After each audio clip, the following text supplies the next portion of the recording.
kale and make a chicken quinoa kale soup. You're like, oh, soup? Well, it is a little cold today, so I thought it might be a good day for kale soup. So in our soup, we have the quinoa. And the quinoa I rinsed off. Rinsing quinoa will help. Sometimes it can be a little bitter, so it just sort of cleans off that bitter flavor. So I just do it under the water in the sieve a few times until the water runs clear. So this recipe calls for, I did about 3 carrots chopped. I did about 2 onions diced, 4 cloves of garlic diced, and I had some thyme, or this is actually rosemary, from my garden. I love that, so I'm going to use that, and a little bit of parsley. So we're using the Instant Pot today. So this certainly can be done in a regular, just Dutch oven, stock pot, and it also can be done in a slow cooker. So since I have the Instant Pot, I'm going to use that, and it should work a little bit more quickly. The Instant Pot has a saute function on it, and so the bottom gets very hot. So that's the difference between that, one of the differences between that and a crock pot. So it's nice. You don't have to saute the vegetables, but we're going to go ahead and do that because it will bring out the flavors and add another dimension to the recipe. So I'm just going to, I added like about a tablespoon of olive oil. And I'm going to get the carrots in right away as well because the carrots take a little while to cook too. Well, let me give the onions a little stir first. The carrots aren't going to get cooked through all the way, but I will, in the process of making the soup, it will, of course. I'm going to add a little bit of freshly ground pepper to those onions and garlic.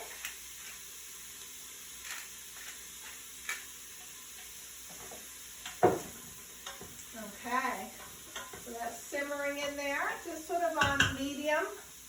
So if you make it in a big pot, you don't have to saute. You could if you wanted to, and then add the chicken, and keep the chicken in big pieces. So even if you do it in a stock pot, let it simmer until the quinoa is cooked and the carrots are cooked through. Then pull the bigger pieces of chicken out and you just shred them.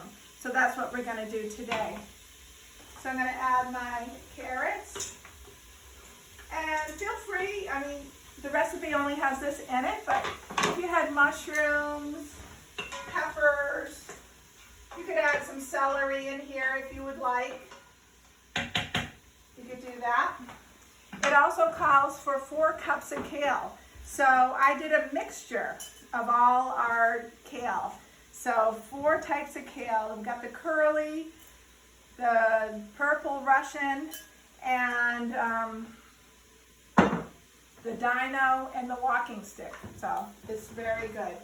So this is sauteing, and I'm going to put it all together. And when it's done, I will share it with you, and I'll be back in a minute. Hi, welcome back. So the onions and the carrots have sauteed nicely together. So we're going to add the chicken right on top. And I just make sure it's sort of spread evenly.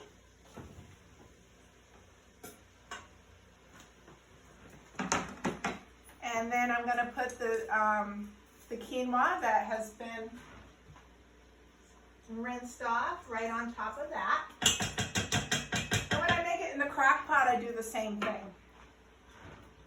So we're not going to add the kale because we don't want the kale to get all overcooked. And same thing with the crock pot. Maybe for the last half hour in the crock pot, you might want to put the kale in. And also, that's the case with this as well. We're going to add 4 cups of chicken broth. You can use whatever broth you like. Give it a stir. You can do vegetable broth. One thing, if you're on a low sodium diet, be sure it's a low sodium broth because broth is very salty typically. If you make your own some bouillon cubes or the powder, just use maybe half the amount, and that way you'll have half the amount of sodium. So I'm adding some rosemary from the garden and parsley. Added some nice flavor.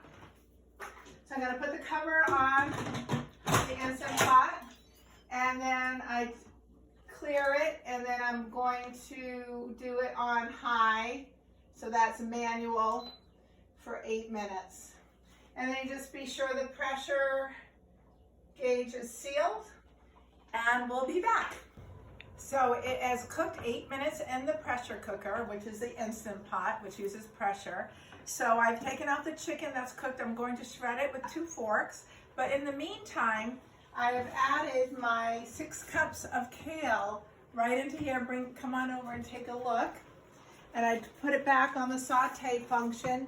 And also I'm going to add some cannellini beans that have been rinsed. So those are always nice in a soup.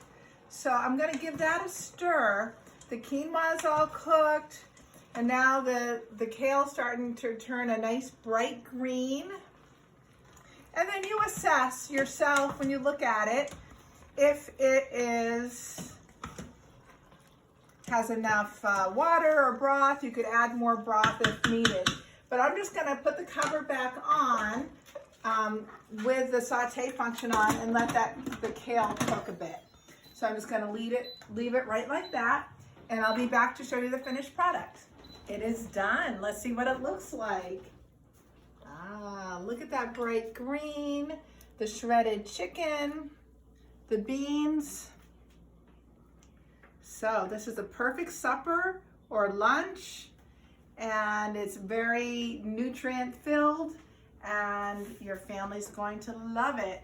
So if you're growing kale, be sure to use it. I'll be coming back with a kale salad recipe as well, because it's kale season and we need to be prepared. Take care.